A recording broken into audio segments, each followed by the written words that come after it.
नमस्कार। अच्छा, जन्मदिन का नाम सुनते ही दिमाग में सबसे पहले क्या आता है? केक, मोमबत्तियां, ढेर सारे तोहफे और हाँ, एक जोरदार पार्टी। बिल्कुल। पर सोचने वाली बात यह है कि क्या जन्मदिन का मतलब हमेशा से यही रहा है? आज हम इसी जश्न की कहानी को परत दर परत खोलेंगे और देखेंगे कि कैसे एक सादा सा दिन केक और हंगामे के इस दौर तक पहुंचा। हम में से ज्यादातर लोगों के लिए जवाब यही होगा, भाई केक, गुब्बारे और दोस्तों से भरी एक मजेदार शाम। ये आज के जन्मदिन का चेहरा है, एक ऐसी तस्वीर जिसे हम सब पहचानते हैं। लेकिन इस चमक धमक के पीछे ना परंपराओं और गहरे मतलबों की एक पूरी दुनिया छिपी हुई है, जो शायद कहीं खोती जा रही है। तो हमारे आज के सफर में हम केक से शुरू करके परंपराओं के स्वाद तक पहुंचेंगे, फिर आधुनिक पार्टियों के चलन को समझेंगे, मूल्यों के टकराव पर भी नजर डालेंगे और हाँ, कुछ ऐसे अनदेखे खतरों से सावधान होंगे जिनके बारे में शायद सोचा भी ना हो। और अंत में ये सोचेंगे कि आज और कल के जश्न का सही मतलब क्या हो सकता है। तो कहानी की शुरुआत होती है केक से। आज ये दुनिया भर में जन्मदिन का सबसे बड़ा सिंबल बन चुका है, लेकिन ये सिर्फ एक मीठा पकवान नहीं है। इसके साथ भारत में आने और यहाँ की संस्कृति में घुलने मिलने की एक पूरी की पूरी दास्तान जुड़ी हुई है। ठीक है, तो चलिए थोड़ा और गहराई में उतरते हैं। आज की भागदौड़ भरी जिंदगी में हम अक्सर उन रस्मों और रिवाजों को भूल जाते हैं जो पीढ़ियों से जन्मदिन को खास बनाते आए हैं। ये वो स्वाद और संस्कार थे जो जन्मदिन को सिर्फ एक पार्टी नहीं बल्कि एक पवित्र अवसर बनाते थे। और ये भावना आज भी पूजा सोढ़ी जैसे कई परिवारों में जिंदा है। वो बताती हैं कि उनके घर में हर जन्मदिन पर हलवा बनाने की परंपरा है। सोचिए, ये सिर्फ एक मिठाई नहीं है, बल्कि उनकी विरासत का, उनके अपनेपन का एक मीठा सा प्रतीक है, जो हर साल उन्हें उनकी जड़ों से वापस जोड़ता है। और जरा सोचिए, पहले के जमाने में हलवा बनाना भी अपने आप में एक अनुष्ठान होता था। पूजा जी याद करती हैं कि कैसे उनकी दादी के जमाने में जिस जगह हलवा बनना है, उसे सुबह सुबह पानी से धोकर पवित्र किया जाता था। मिट्टी के चूल्हे को एक दिन पहले लीपा जाता, लोहे की भारी कढ़ाई को कोयले की राख से चमकाया जाता और उस पर मौली यानी कि रक्षा सूत्र भी बांधा जाता था। मतलब ये खाना पकाना नहीं, एक यज्ञ जैसा था। इसी तरह महाराष्ट्र में औक्षण की एक बहुत खूबसूरत रस्म होती थी। थाली में जलता दिया जीवन की रोशनी का प्रतीक है, चावल समृद्धि का और मिठाई आने वाले साल की मिठास का। हर चीज का एक गहरा मतलब। पर दुख की बात यह है कि ये दिल छू लेने वाली परंपरा अब शहरों में धीरे धीरे कम होती जा रही है। तो चलिए अब परंपरा की गलियों से निकलकर आज की दुनिया में आते हैं। देखते हैं कि कैसे पश्चिमी अंदाज की पार्टियों ने अपनी जगह बनाई और केक, मोमबत्ती और शोर शराबा जश्न का नया नाम बन गया। आपको जानकर शायद हैरानी हो, लेकिन जन्मदिन का केक भारत के लिए एक नया मेहमान ही है। 19वीं सदी में अंग्रेजों के साथ ही चलन शुरू हुआ और फिर धीरे धीरे बेकरियों के जरिए पूरे देश में फैल गया। आज तो ये इतना आम हो गया है कि कई घरों में पारंपरिक मिठाई के साथ साथ केक भी काटा जाता है। कह सकते हैं कि ये परंपरा और आधुनिकता का एक संगम है। और केक के साथ एक नया रिवाज भी आ गया है, केक स्मैश। जहां कुछ लोगों को ये बड़ा मजेदार लगता है, वहीं कई लोग इसे अन्न का अपमान मानते हैं।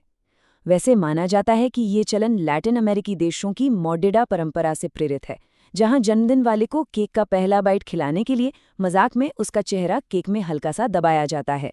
पर भारत में इसने एक अलग ही, ज्यादा हंगामेदार रूप ले लिया है।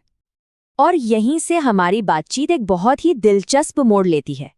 देखिए, ये सिर्फ पुराने और नए के बीच का फर्क नहीं है, बल्कि दो अलग अलग सोच और मूल्यों के बीच का टकराव है। एक गहरी दार्शनिक बहस कि जश्न का असली मतलब आखिर है क्या। एक हिंदी समाचार की टिप्पणी इस बदलाव को बहुत सख्त शब्दों में बयां करती है। ये टिप्पणी हमें सोचने पर मजबूर कर देती है, क्या हमने आशीर्वाद और सात्विकता की जगह सिर्फ दिखावे और खोखलेपन को अपना लिया है। ये एक चुभता हुआ सवाल है ना? अब जरा इस विरोधाभास को देखिए।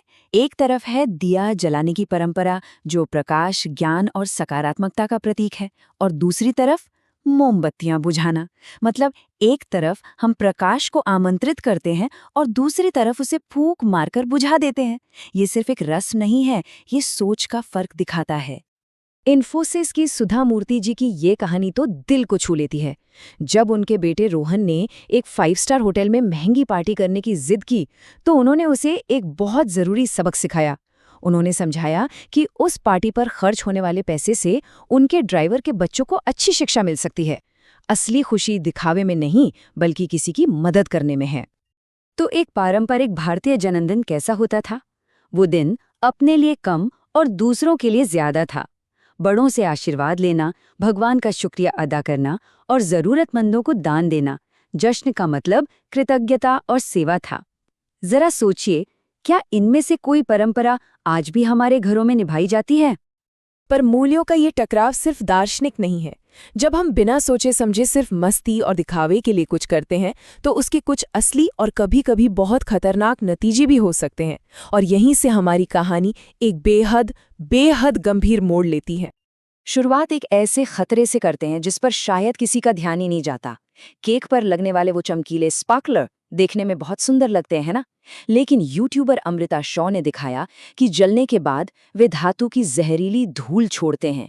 ये धूल सीधे हमारे केक पर गिरती है और हम जश्न के नाम पर जहर खा जाते हैं। लेकिन कहानी यहीं खत्म नहीं होती। खतरा और भी बड़ा हो सकता है। पार्टियों में इस्तेमाल होने वाला स्नो स्प्रे या फोम स्प्रे, ये अक्सर बहुत ज्यादा ज्वलनशील होता है। अब सोचिए, जलती हुई मोमबत्तियों के पास इसे स्प्रे करना कितना खतरनाक हो सकता है। एक वायरल वीडियो में एक लड़के के जन्मदिन पर ऐसा ही हुआ और उसके बालों में आग लग गई। एक खुशी का पल एक भयानक हादसे में बदल गया।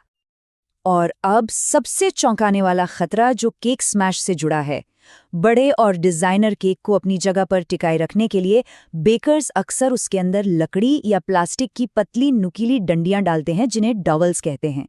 जब कोई मस्ती में किसी का चेहरा जोर से केक में दबाता है, तो यही नुकीली डंडी आंख या चेहरे पर लगकर एक जानलेवा चोट दे सकती है। जैसा कि एक रेडिट यूजर ने बताया कि इस वजह से एक लड़की ने अपनी आंख खो दी। एक पल का मजाक जिंदगी भर का दर्द बन सकता है। तो इन सब बातों के बाद सवाल उठता है कि हमें करना क्या चाहिए?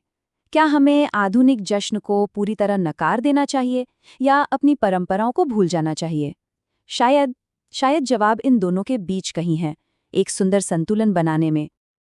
देखिए, परंपराएं कोई पत्थर की लकीर नहीं होती, वे समय के साथ बदलती हैं और यही उनकी खूबसूरती है। जैसा कि पूजा सोढ़ी अपने परिवार के बारे में बताती हैं, आज कई लोग दोनों दुनियाओं की अच्छी बातों को अपना रहे हैं।